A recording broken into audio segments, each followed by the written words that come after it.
This is off to a smashing success already.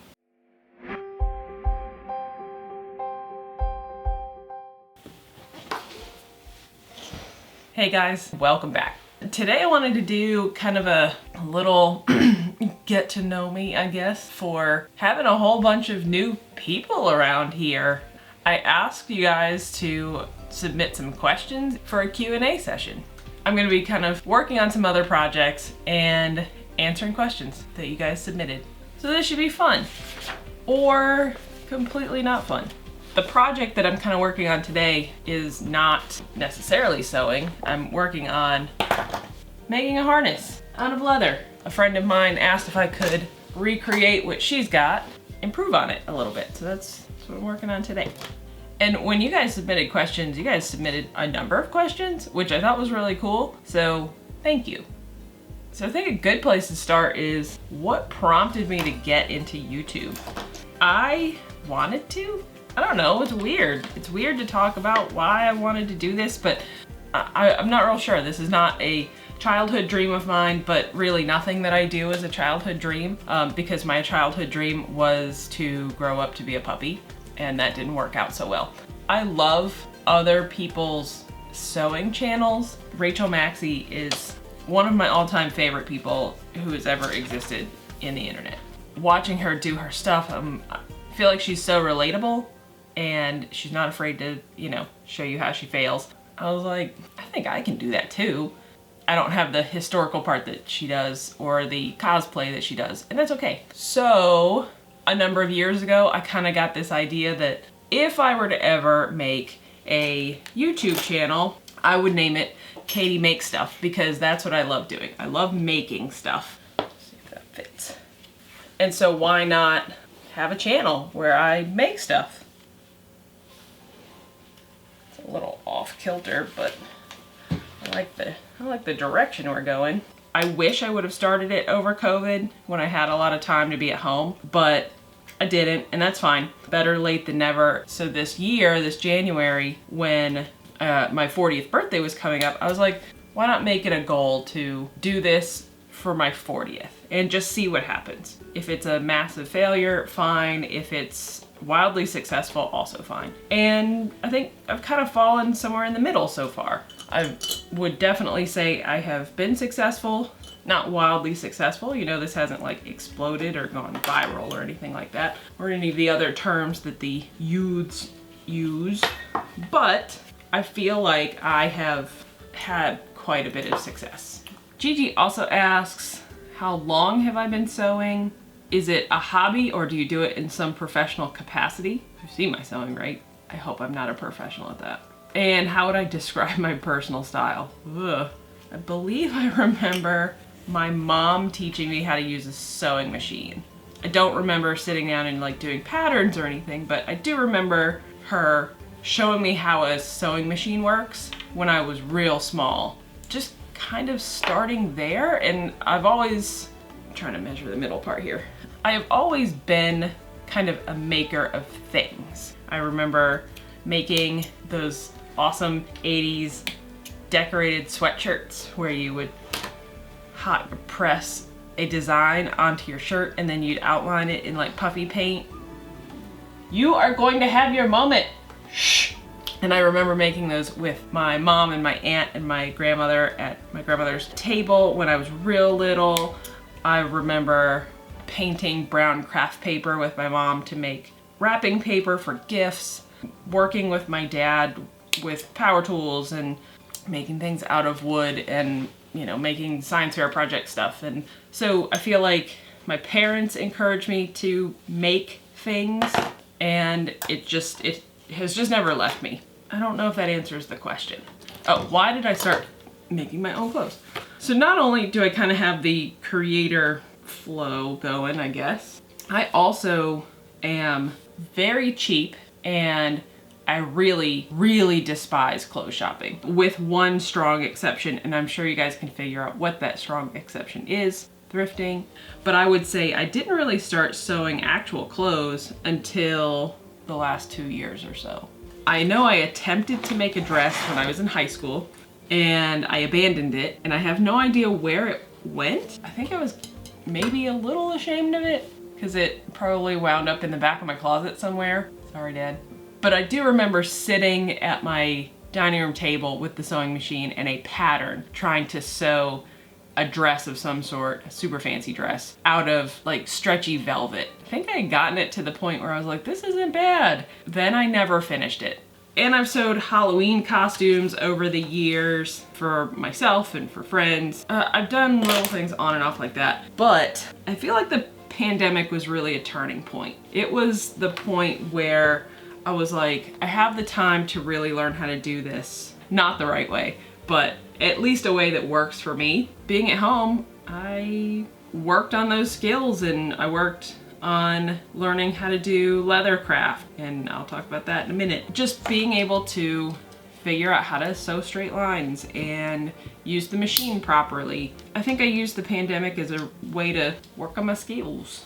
My mad skills. I am definitely not a professional in any way, shape, or form, and anybody or thing that would entertain to hire me for sewing is crazy, and I would laugh at them a lot. And my personal style, oof. My personal style, at least up to recently, has been a lack of style. Growing up, jeans and t-shirts and hoodies. That's it. That's all I wore. Jeans, t-shirts, and hoodies. That continued well into college, where I did not feel like trying to find my personal style because I was stressed out enough being in college. Then leaving college and getting a job, again, I just didn't take any time to try to figure out what my personal style was. So again, the pandemic kind of forced me to really take a look at what I like and what I don't like. So rather than just buying stuff that fit, I was like, what do I actually like to wear? I remember going through my closet and getting rid of stuff that fit just fine, but I didn't go back to it. This is a long way of saying I'm still working on my personal style. It's hard to define because I like a lot of things. And I think because I'm still trying to find my personal style, that's why I like to thrift so much, because I can explore these different things without a big cost investment. And I think that's also why I started sewing my own clothes, is because I could make the things that I couldn't find in thrift stores. And if I end up not liking the style, I didn't spend a lot of money on it. I'm fine with spending my time, because for me, you know, even sewing together something and having it not turn out well is still a good investment for myself, because I have learned some skills in doing that. The investment of money hits a little different, I feel like. You know, if I spend $200 on a dress because I like the way that it looks in the pictures, but I end up not liking the way it looks on me, I feel like I'm out that money and I have not learned anything other than I don't like this style. I think that's why I really started buckling down on sewing, and maybe also why I got into doing this channel, because if that's the way I feel about things, there are plenty of other people out there that probably feel the same way. So maybe I just answered a whole bunch of questions in that little snippet. I will say that in going through this process of making my own clothes and experimenting with different styles and things, the things that I'm drawn to the most, there's kind of a dichotomy to what I'm drawn to the most. I like circle skirts and fitted bodices, but I also like things that are more menswear inspired. Probably one of my next projects is going to be sewing a vest or a waistcoat, because I really would like to have the opportunity to experiment with that style. You know, what would a menswear inspired waistcoat look like in my wardrobe? And is it something that I would actually wear on a regular basis? That's kind of where my personal style is going, is mixing the two of those things together. Maybe the feminine, like flowy part, I don't care for ruffles. Let me make that clear. But I do like things that are flowy. Hence the, you know, pants that I just made and some of the dresses that I've kind of shown off here. So somebody asked, what is one of the more surprising things I've learned from starting this channel? And that's a cool question, because I have been very surprised at just the overall reception from you guys. I have, oh, son of a bitch. Put the buckle on before you sew it up, idiot. In the grand scheme of YouTube, I have not been doing this very long at all. What, 6 months, I think? And I already have seen way more success than I thought I would.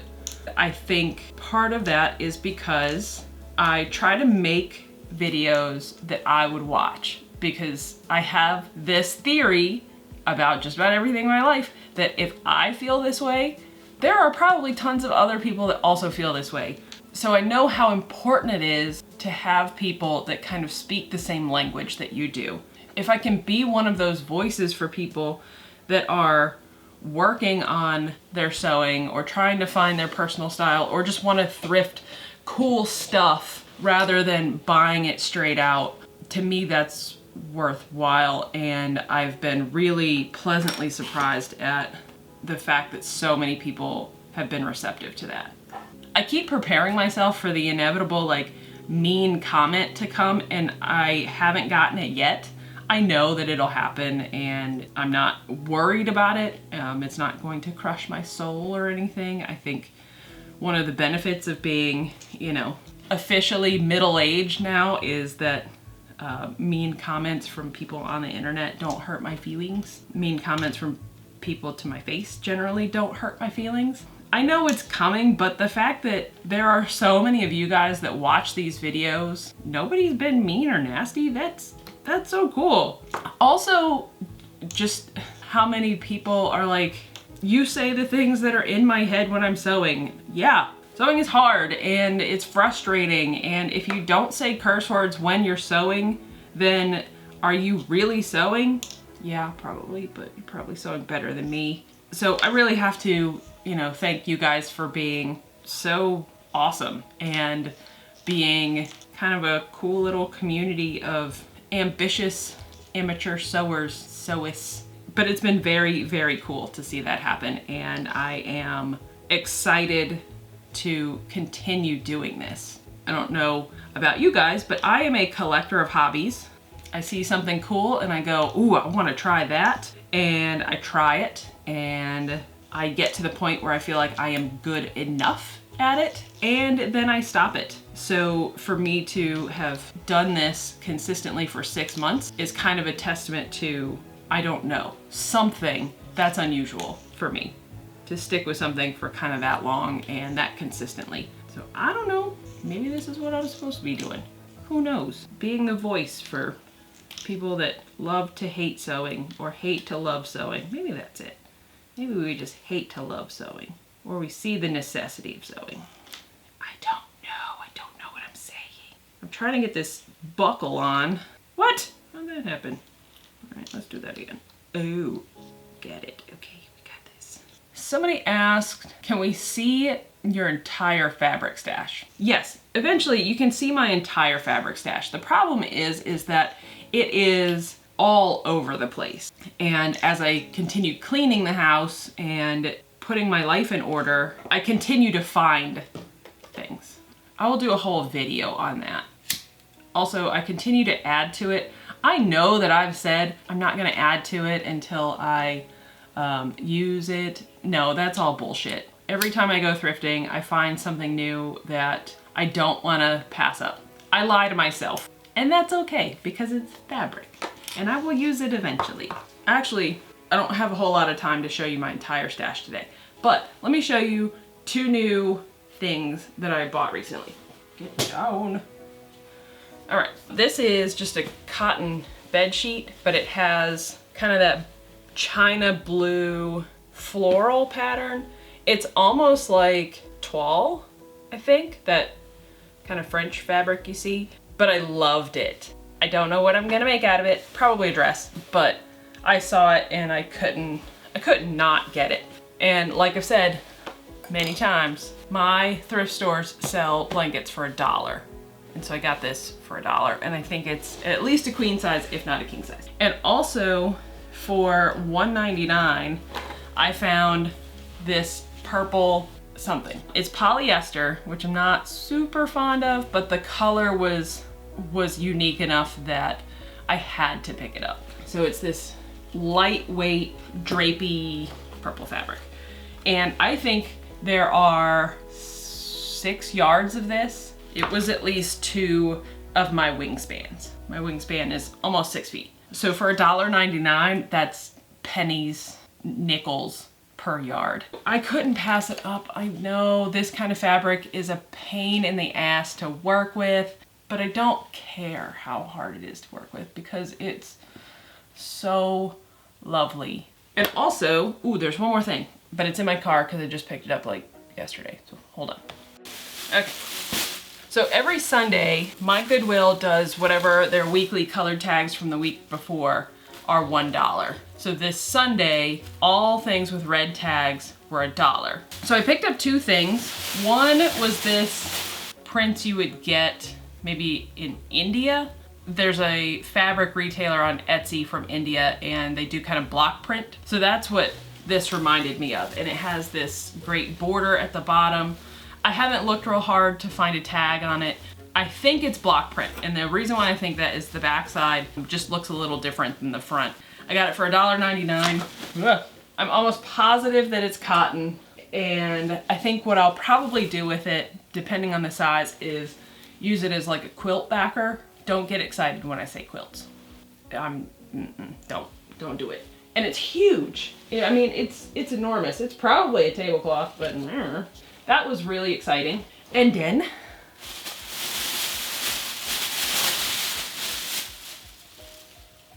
I found this wool jacket from the Gap, and it was $1. So it's like this wool tweed, and it's kind of in a motorcycle style. Here, let me show you. So it has the, asymmetrical buttons over here, motorcycle jacket sort of collar. It's got this floofy, ruffly thing at the bottom. I don't care for ruffles, so I'll probably try to get rid of that. But it fit really, really well.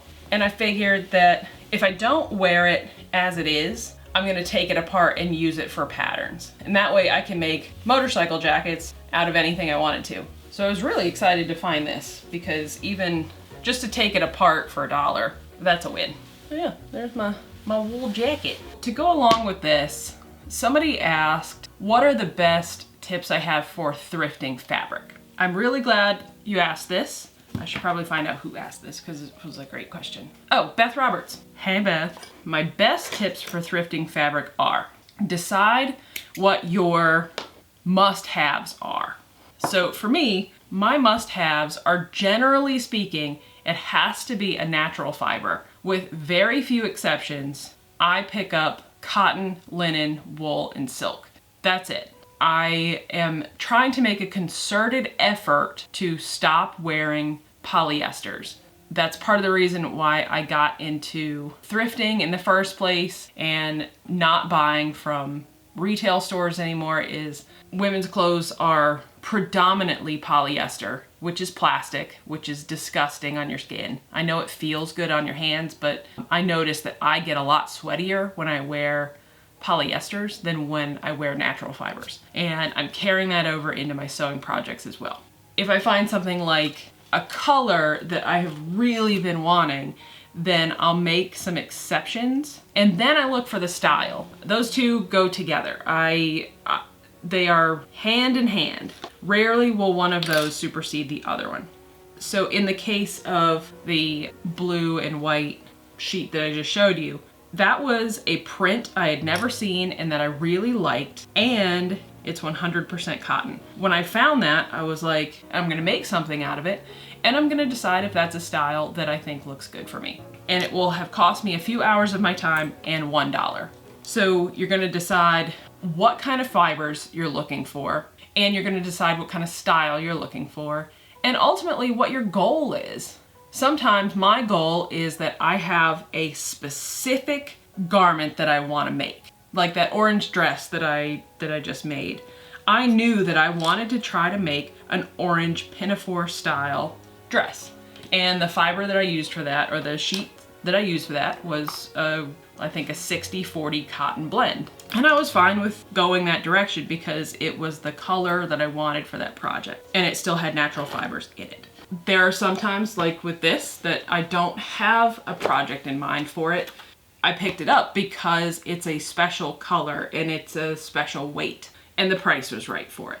And then finally, you have, as with all thrifting, you have to be picky, which means you kind of have to give everything a once over and you have to be okay with putting it back. I have found tablecloths, sheets that I've loved the print, I have loved the fiber content, and I give it a once over and I have to put it back because there's maybe a big stain on it that I can't get out.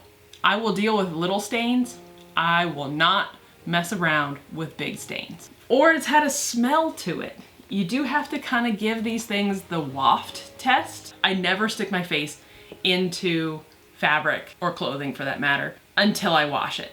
Never. But I will do the waft test. And this was harder to do with masks for obvious reasons. But if I could smell it through the mask, then I knew that it was bad. But you just take it and you just go. It's real scientific. Oftentimes I can at least get a feeling for whether or not it has been in a smoker's home, or if it's kind of got that BO smell to it. You have to be willing to put it back if it doesn't meet your standards, I guess. And I guess a bonus tip is be willing to experiment. I kind of keep a running list in my head of things that I'm looking for, but sometimes something will surprise me. It's one of those things that I'm like, all right, I did not think about this. I would have never thought to pick up a piece of clothing that was made out of this, but because I'm in the experimental trying to find my style at the age of 40 place, yeah, I'm gonna go ahead and give it a shot. Sometimes those things turn out great, and sometimes they turn out terrible, but that's what we're here for, learning. I am learning. Next up, Beth also asks, have you ever run into a wall or block with your sewing hobby? And if so, how did you get past it? Yes, I run into blocks all the time. With every single project, I run into something that makes me stop and go, what? So what do I do in those cases? Most of the time I put it down, and when I put it down, I think I'm rage quitting. I give it time. I step away from it, curse its name, curse myself for even attempting to do something so difficult. I will go eat something like a cookie or something delicious. When I've decided to forgive the garment for its sins, I pick it back up and I try again. Sometimes I run into blocks that I can specifically point out what's going on, and I will go maybe do some searching when I'm not mad at it, try to fix it that way. And sometimes I just give up on it. Sometimes I am not that invested in the project in the first place, and I'll just quit, and I'll decide to either take it apart and do something else with it, or I will throw it in my scraps. Forget it happened. Most of the time it's I rage quit, I eat my feelings, which is not healthy, I understand that, and then I will come back to it later and get through the problem. And that's kind of how I tackle all of the problems that kind of run along in my life. I try not to avoid them, but I try not to deal with them when I'm super upset. Yeah, that fits better. Yeah. Okay, we gotta move. We're gonna move along here. This is gonna get to be too long. Samantha Morehouse says, can we see more of your leatherwork, please? Absolutely.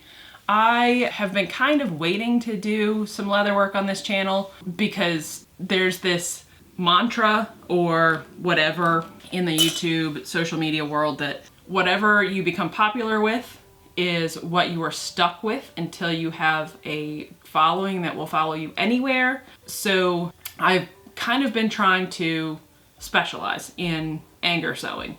I feel like I've got a pretty great following of people. I think I'm at the point where I'm okay with starting to incorporate more of my leatherwork stuff. But I can show you some of the things that I've done. Hold on. And I will say that during the pandemic, I actually did more with leather than I did with sewing. To me, leather just makes more sense. It doesn't unravel. You don't need to hem it. It cuts so well when you have a sharp knife. It doesn't get all like squidgy like fabric can.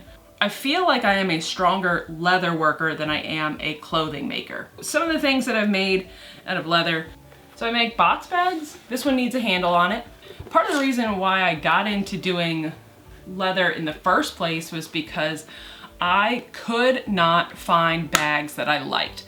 I don't like froofy bags. I don't like things with lots of pockets. I don't like it with lining. I just want a simple bag that I can throw shit into that won't get lost. I don't want big bags. I don't want things with pockets, maybe 1 or 2 pockets. I just want simple. I want clean and easy and simple. Rather than trying to find it out in the wild, I was like, I'm just gonna make it myself. And so that's what I did. And for these box bags, don't ask me why I know, but you can fit 6 tall boys in here. That's that. I also made these little clutches that have little faces on them.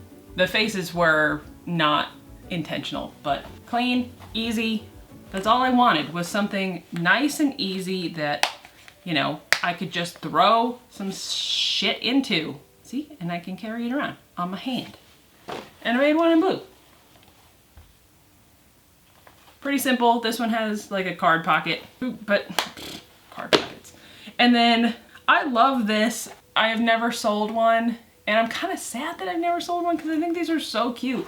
But I came up with these little cat bags. I don't know if little kids need leather bags, but I mean, this would certainly outlast a little kid. Made out of this really cute, shiny, and like I said, I've never sold one, but they're real cute. So that's my philosophy on leatherwork, is I want it clean and simple. I want it easy to use, and I don't want froofy things. I'm gonna start incorporating more leather projects into this channel. This just occurred to me. Probably one of the reasons why it maybe isn't as popular with like the sewing creator universe is that leatherwork is also a little less accessible. You know, it's not like you can just grab a needle and some thread and some thrifted fabric and make something out of it. I will probably do like an intro to leatherwork, how you can get started relatively cheap, so that if it's something you're interested in doing, you can do this too. Because anybody can do, if you can sew a piece of clothing together, you can do leatherwork. You can put this together. And I know you might look at it and go, I don't think I could do that. Yeah, you can. To me, this is a lot easier than like making pirate shirts. A lot easier.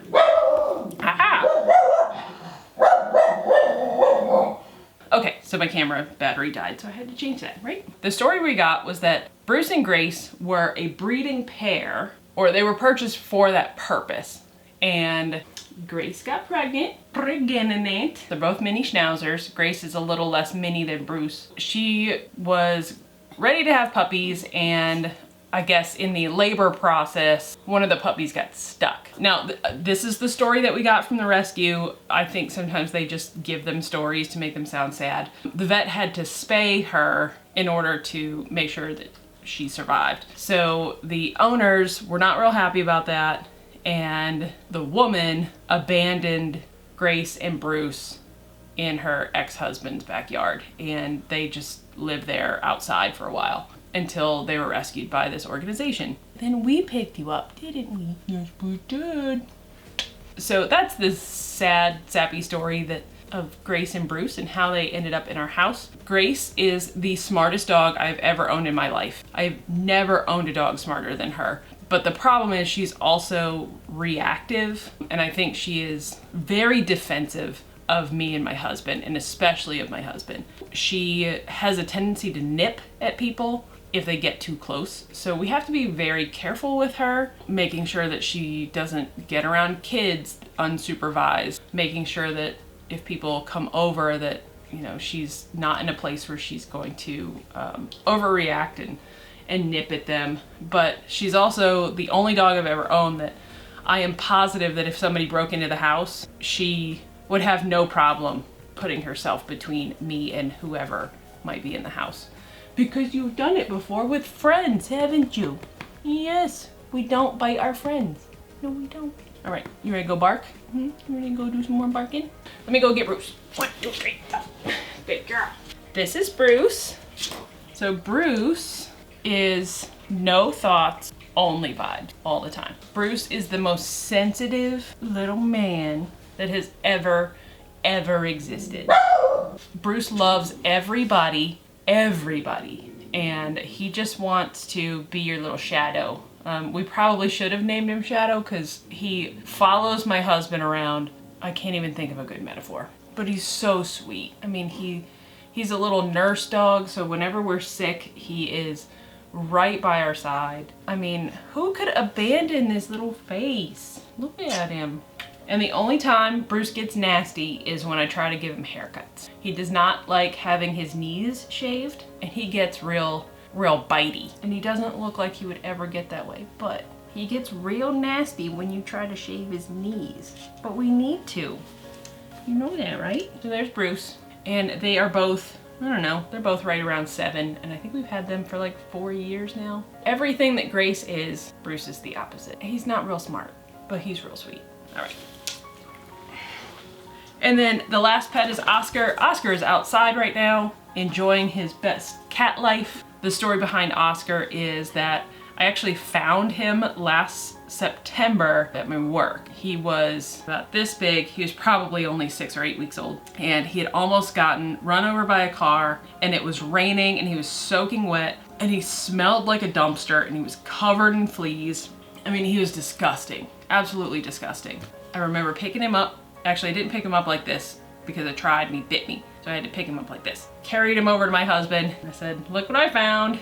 And he was like, oh no. Because he knew we were gonna end up with a cat. And yeah, Oscar, you know, basically dumpster dived for Oscar. Now we have an indoor-outdoor cat. I never have been a cat person.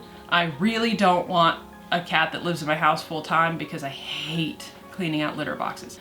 But Oscar loves to be outside. He does all of his business outside, which is great. And my neighbors love that we have a cat that kind of wanders around because they just lost their cat a little while ago. He comes in for food and for naps and for scritches, and then he goes back outside. He's amazing. He's awesome. He's a great cat.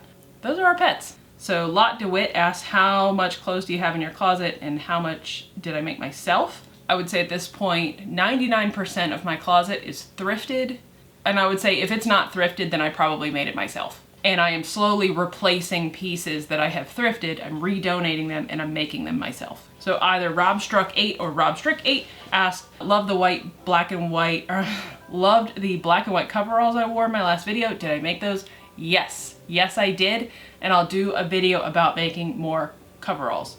And then Maria Schreiner asked, are there places you'd recommend for ideas? Yeah, Pinterest. I have Pinterest boards that I've had forever and ever, and I named it Must Wear, and these are things that as I'm scrolling through Pinterest, I'm like, yes, I would want to wear those, and I save it. And after a while, you start noticing patterns, and you also get connected with retailers that way. Start a Pinterest board and just start collecting ideas of things that you like. Don't worry about style, don't worry about, oh, I'm not sure if that'll look good on me. Don't worry about that. Just save it. And then once you've got a good collection of stuff saved, sit down one night with maybe even a piece of paper and a pen, and then write down what those things have in common. You know, are they all flowy? Are the tops fitted? Do you like things that are more gender neutral? Do you like things with ruffles? Start looking for pattern in your Pinterest board, because I think that'll help you start narrowing down the things that you at least want to experiment with. And then what I would recommend is when you have that list, either physical or in your brain, go to a thrift store and see if you can pick up pieces that fulfill some of those things. Like I said, I don't like ruffles, but I have experimented with ruffles because of my list. I was like, well, you know, some of these things have ruffles, maybe I should give it a shot. And I didn't care for it on me. But I'm glad that I experimented, and I'm glad that I experimented